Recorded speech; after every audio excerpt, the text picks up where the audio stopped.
আজি শাওণ মাহৰ প্ৰথম সোমবাৰ আৰু ভীমশংকৰ জ্যোতিৰ্লিংগত আজি ভিৰ চাওকচোন বলবমৰ মানুহৰ একদম আগমন ইমান আগমন হৈছে আৰু আমিও আহিছোঁ আজি চাকি জ্বলাম বুলি আমি লৈ ললোঁ শৰাই এখন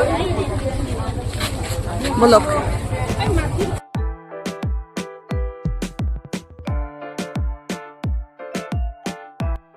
গণেশ মন্দিৰত সোমাই লৈ পেলাই আমি লাইন ধৰোঁ মানে লাইন আৰু বেছি ডাঙৰ দীঘল হৈ গ'ল এতিয়া আমি ইমান পিছত পৰিলোহি একদম বহুত সময় লাগিব চাগে আজি এঘণ্টামান লাগিব বেছি লাগিব এঘণ্টা ডেৰ ঘণ্টাতকৈ এতিয়ালৈকে এই তলৰ পৰা লাইন হৈছে আহি আহি আমি এইখিনি পালোহি তাৰপিছতো এতিয়া ইমান দূৰ যাবলৈ বাকী আছে বহুত দীঘল লাইন হৈছে এতিয়া তলৰ পৰা লাইন হৈছে আজি 6টা বজাতে আহি কোনোমতে এতিয়া 9:30 বাজিব হ'ল এইখিনি পাইছোহি আমি আৰু কোনোমতে কি ধুনীয়া পৰিৱেশত মন্দিৰ ভাগ পানী বৈ আছে এতিয়াও বহুত দূৰ আছে আমাৰ যাবলৈ ভিতৰতচোন বাহিৰতকৈও দীঘল লাইন কিমান কেতিয়া আজি দৰ্শন কৰিব পাম ঠিক নাই আৰু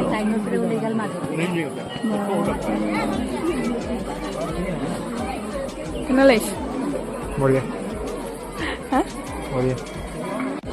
11টা বাজিব হ'ল এতিয়াও আমাৰ আগত ইমান লাইন আছেই আৰু ইমানখিনি পাৰ কৰিব আছে তেতিয়াহে সেয়া তাত পামগৈ বাবাৰ ওচৰত ৰাতিপুৱা 6টা বজাৰ পৰা এতিয়া 12টা বাজিলহি কোনোমতে পাইছোহি আৰু বাবাৰ ওচৰত কোনোমতে পাইছোহি পালোহি আমি আৰু অলপ সময় আৰু আমি বাবাৰ ওচৰত বাবাক অভিষেক কৰাব পাৰিম পালোহি অভিষেক হৈ গ'ল আমাৰ হৈ গ'ল নেকি যাব পাৰি আৰু ন এতিয়া যাব পাৰি আৰু এতিয়া হৈ গ'ল আমাৰ অভিষেক দেখিছে কিমান ভিৰ হৈ আছে আমি বাবাৰ দৰ্শন কৰি আহিলোঁ এতিয়া আমি ঘৰলৈ যাব পাৰোঁ আৰু এতিয়া ভাগৰ লাগি গৈছেগৈ পূৰা একদম আজি আমি 6টা বজাতে আহা এতিয়া 12:30মান বাজিলে 12:30মান বজাতহে অভিষেক কৰিবলৈ পাৰিছোঁ আমি চাহ থাকোঁতেই গৈছোঁ এতিয়াও বাহিৰত ইমান দীঘল লাইন বাপৰে এই টেকটেকীয়া ৰ'দ আমাৰ ভাল হ'ল যেনিবা সোনকালে আহিলোঁ কাৰণে ৰাতিপুৱা চাহ থাকোঁতেই যাব পাৰিলোঁ এতিয়া বাহিৰত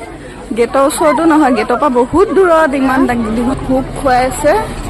মানুহ বহুত ভিৰ আমাৰ আৰু ধৈৰ্য নাই এতিয়া আৰু